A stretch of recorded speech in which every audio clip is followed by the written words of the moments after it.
হ্যাঁ, দেখুন এখন পর্যন্ত আমি তো অ্যাভেইলেবল। হ্যাঁ, যেহেতু দেশে অনেক আ পরিস্থিতি আছে বা স্বাভাবিকভাবেই সবকিছু হয়তো আমার উপরে না।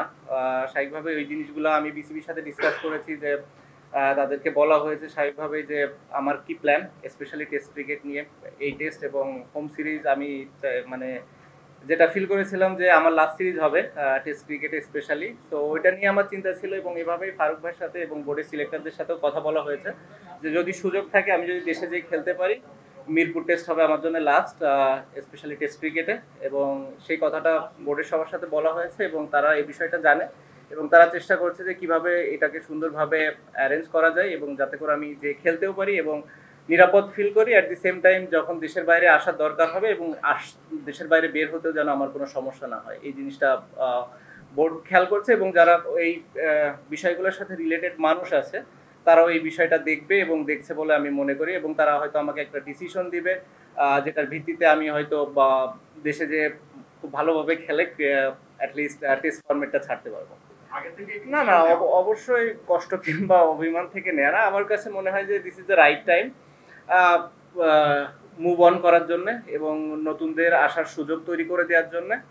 আ অ্যাট দি সেম টাইম টি-20 তেও আমার আসলে একই ধরনের চিন্তা বা আমি হয়তো এটা অপ্রাসঙ্গিক হলেও বলে ফেলতে চাই। কারণ হচ্ছে টি-20 নিয়েও আমাদের কথা হয়েছে। সিলেক্টর এবং প্রেসিডেন্ট বোর্ডের সবার সাথে এটা নিয়েও আমি কথা বলেছি যে আমার কাছে মনে হয় this is the right time যে টি-20 থেকেও আমি মুভ অন করি এবং আপাতত নেক্সট যে কিছু সিরিজগুলো আছে কিছু নতুন প্লেয়ার আসুক, নতুন প্লেয়ারদের সুযোগ দেওয়া হোক।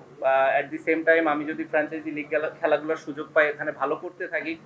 ৬ মাস ১ বছর পরে যদি কখনো মনে করে বিসিবি যে হ্যাঁ না এখানে টি-20 তে আমার কন্ট্রিবিউট করার একটা সুযোগ আছে, আমি পারফর্ম করছি এবং ফিট আছি, দেন আমরা ডিসাইড করতে পারি। বাট অ্যাট দিস মোমেন্ট আমি নিজেকে অন্তত টি-20 তে দেখছি না।